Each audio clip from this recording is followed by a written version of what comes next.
So guys, আজকে আমার বন্ধুকে হঠাৎ করে মেয়ে কেন সাজতে হলো, আর সত্যি বলতে ওকে দারুণ লাগছিল গাইস, তাই বিয়েটা ওর সাথেই করে নিলাম। আজকে ছিল আমাদের একটা ভিডিও শুট, আর ঈশান ভাইয়ের ছিল সেখানে মেয়ের রোল, তাই কোন ড্রেসটা পরা যায় সেটা আমরা চুজ করছিলাম। মেয়েদের মতো সাজুগুজু তো আমরা করাতে পারবো না, তাই ভাবিকে ডেকে নিলাম। তারপরে ভেতরে এগুলো কি ভরছে,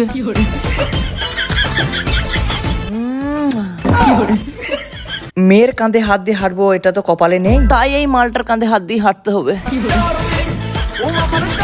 এবার আমরা বেরিয়ে পড়লাম শুট করার জন্য। এদিকে একে দেখো, সামনে মেয়ে পেরিয়ে যাচ্ছে আর ও তো হরেন মারছে, শালা একদম আমার মতো। তারপর আমরা চলে আসি শুটের লোকেশনে, আর এখানে এসে দেখছি আমার বউ ফুচকা খাচ্ছে। এই নাও তুমিও একটা খাও, কি মজা, আর একটা দাও না, আর একটা দাও না, এই নে। তারপরে আমাদের শুট চালু হয়ে যায়। আজকে শুট হচ্ছিল স্কুলে, তাই স্কুলের ছেলে মেয়েগুলো পাশ থেকে দেখছিল, আর আমার বউকে দেখে ওরা হাসছিল কেন কি জানি, মনে হয় আমার বউ অনেক সুন্দর তাই। তারপর বাইরে এসে থেকে এতগুলো মেয়ে মারবে নাকি রে মারা, আমি তো এতগুলো মেয়েকে দেখে ভয় পেয়ে গেছিলাম যদি একসাথে সবাই বিয়ে করবো বলে, কিন্তু এরা তো আমার গার্লফ্রেন্ডকে আজকে দেখে এনেছে, তাই আর কিছু বললো না, চলে গেল। আমি তো ভাবলাম এরা আমার সাথে হাত মেলাবে, কিন্তু এরা তো উল্টো পাল্টা কথা বলছে। সুমন ভাই, তোমার গার্লফ্রেন্ডের নাম্বারটা দাও না। সুমন ভাই, দাও না প্লিজ প্লিজ প্লিজ।